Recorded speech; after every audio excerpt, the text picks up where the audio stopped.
नमस्ते नेपाल अनलाइन स्कुलमा स्वागत छ। आज हामी to at in and into को एक्सरसाइज गर्न जाँदैछौँ। हामीले यसको ग्रामेटिकल थ्योरी हामीले हेरिसक्यौँ, पढिसक्यौँ। तपाईहरुले पनि हेर्नु भएको छैन भनेदेखि प्लिज हेरेर यो गर्नुभयो भनेदेखि तपाईहरुलाई एकदमै सजिलो हुन्छ है त। ल त्यति भन्दै मैले सुरु गरेँ। फर्स्टमा छ पुट इन्टु एट इन अथवा इन्टु वेयर नेसेसरी भनेको छ। If no preposition is necessary leave the space empty.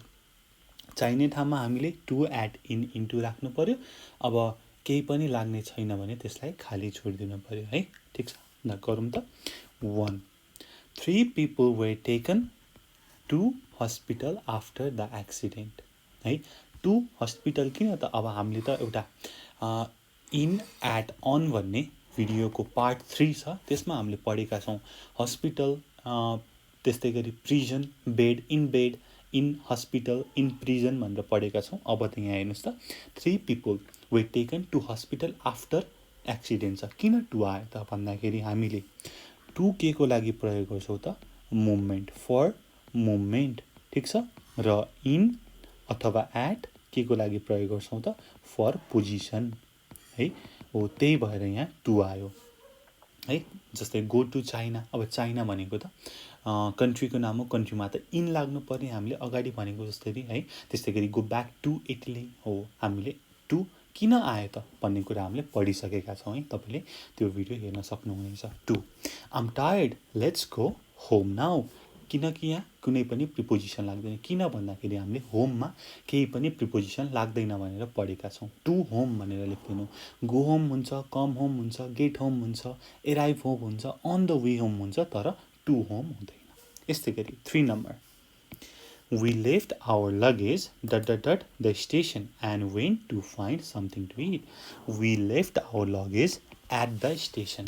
अब स्टेसनमा अनि एयरपोर्टमा हामीले एट लाग्छ भनेर पढेका छौँ।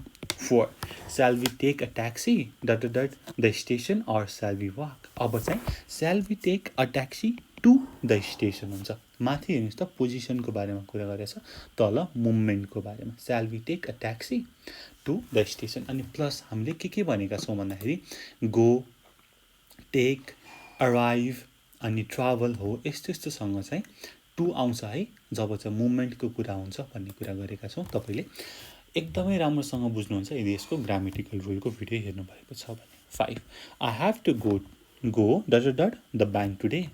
What time does it open? I have to go to the bank today. मोमेन्टको कुरा गरेको छ। 6 The Amazon flows ... the Atlantic Ocean. अब यसमा के हुन्छ त? The Amazon flows into भनेको भित्र है। into भनेको के हो त? भित्र है। इन्टर भनेको जस्तै, र टु भनेको त ठ्याक्कै बाहिरसम्म है। त्यो चाहिँ टु भयो।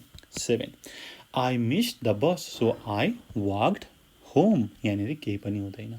अथवा गो भएको भए गो होम हुन्थ्यो, टु होम हुँदैन। 8 Have you ever been to Canada? है, बिनसँग टु, बिन टु भन्नको लागि त्यहाँसम्म पुगेको छस्, त्यहाँ गएको छस् भन्नको लागि बिन टु, मुभमेन्टको कुरा आयो फेरि। 9 I lost my key. I managed to climb ... the house through a window. मैले घरभित्र क्लाइम्ब गर्न म्यानेज गरेँ। I managed to climb into the house through a window. 10 We got stuck in a traffic jam on our way to the airport. 11 We had lunch ... the airport while we were waiting for our plane. कहाँ त भन्दाखेरि at, हामीले for पोजिसनको कुरा गरेका छौँ। 12 It took us 4 hours to get to the top of mountain.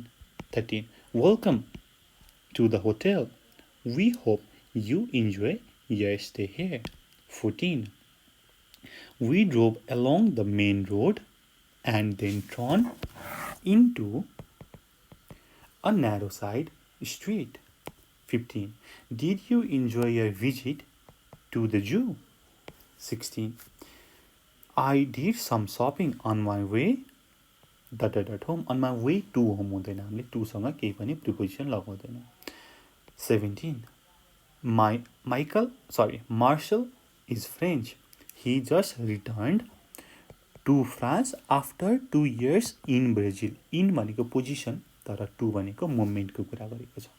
18 Carl was born in Chicago ऊ सिकागोमा जन्मेको थियो सिकागोसँग सिटीको नामसँग के आउँछ इन आउँछ तर but his family moved to Boston when he was 3 अब यहाँनिर मुभमेन्टको कुरा छ so his family moved to Boston when he was 3 है अब यस्तै गरी तलको गरौँ के छ त भन्दाखेरि write sentences about places you have been to गरेर लगाउनु पर्यो आई हेभ बिन टु अथवा I have never been to plus words in the ब्राकेटमा भएको वर्ड्स र हामीले गरेर लगाउनु पर्यो र प्लेसको बारेमा कुरा गर्नु पर्यो never I have never been to Egypt अब वान्स तपाईँ एकचोटि कुन ठाउँमा जानुभएको छ त I have been to Rara once म एकचोटि रारा गएको छु अब तपाईँको चाहिँ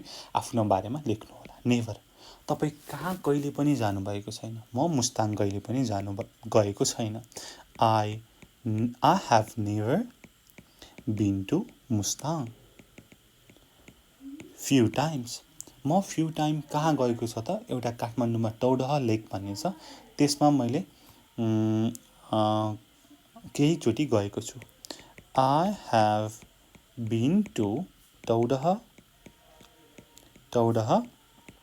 a few times similarly 5 many times भनेपछि धेरैचोटि म पोखरा धेरैचोटि गएको छु I have been to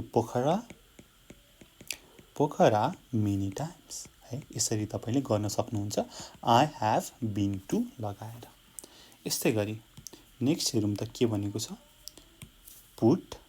put in to add in where necessary if no preposition is necessary leave the space empty भनेको छ to add in लगाउनु पर्यो 1 what time does this train get to London 2 they arrived Barcelona a few days ago भनेपछि यहाँनिर पोजिसनको बारेमा कुरा गरेको छ मुभमेन्ट हैन they arrived in Barcelona किन त बार्सिलोना भनेको सिटीको नाम हो त्यही भएर सिटी भिलेज टाउनको लागि sorry I am extremely sorry त्यसमा इन प्रयोग गर्छौँ 3 है what time did you get home last night what time did you get home last night यसमा केही पनि हुँदैन get to home last night हुँदैन है किनकि हामीले होमसँग केही पनि प्रिपोजिसन लगाउँदैन 4 what time do you usually arrive work in the morning अब वर्कसँग एट वर्क एट होम त्यस्तै गरी at university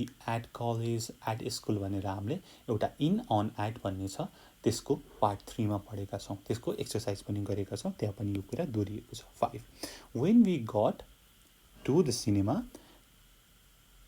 there was a long queue outside 6 we were delayed and arrived home late ठिक छ we were delayed and arrived home late होमसँग preposition आउँदैन भनेर अहिले कतिचोटि भनिसकेँ 4-5 चोटि भनिसकेँ अब तपाईँलाई थाहा भइसक्यो write sentences using got into भनेको भित्र छिर्नु र गट आउट अफ भनेको बाहिर निक्लिनु ठ्याक्कै इन्टुको उल्टो आउट अफ र गट अन भनेको चढ्नु गट अफ भनेको ओर्लनु ठिक छ ल हेरौँ त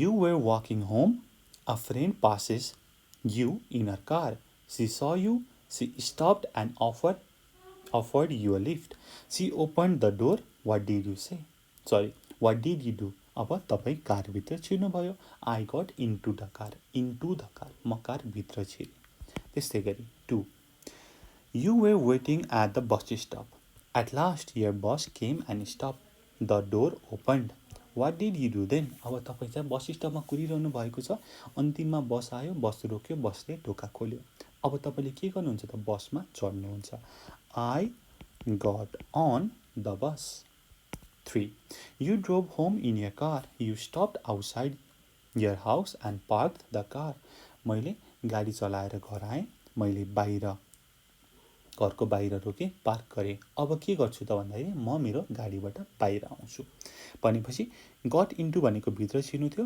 गट आउट भनेको बाहिर आउनु I got out of my car अथवा अफ द कार लेख्न सकिन्छ 4 you were travelling by train to Manchester when the train got to Manchester what did you do?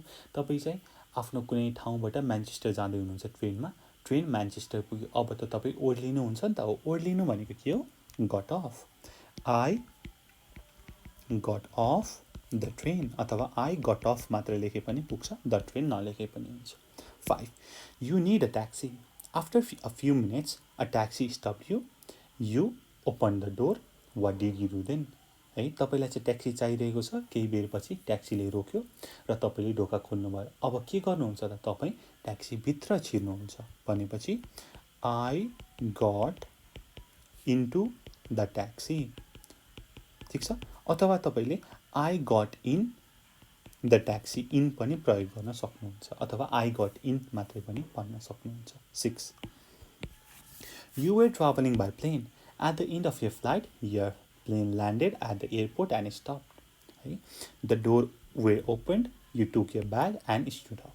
What did you do then? भनेको छ तपाईँ प्लेनबाट आइरहनु भएको छ, अब plain land गर्यो, एयरपोर्टमा रोक्यो र डोर खोलिरहेको छ, तपाईँले आफ्नो ब्याग उठाउनु भयो र आफू पनि उठ्नुभयो निक्लिनको लागि। भनेको what did you do then भनेको तपाईँ प्लेनबाट निक्लिनु भयो। गट अनि अफको कुरा हुन्छ, ठिक छ। I got off the plane, अथवा आई गट अफ मात्रै पनि लेख्न सक्नुहुन्छ, ठिक छ।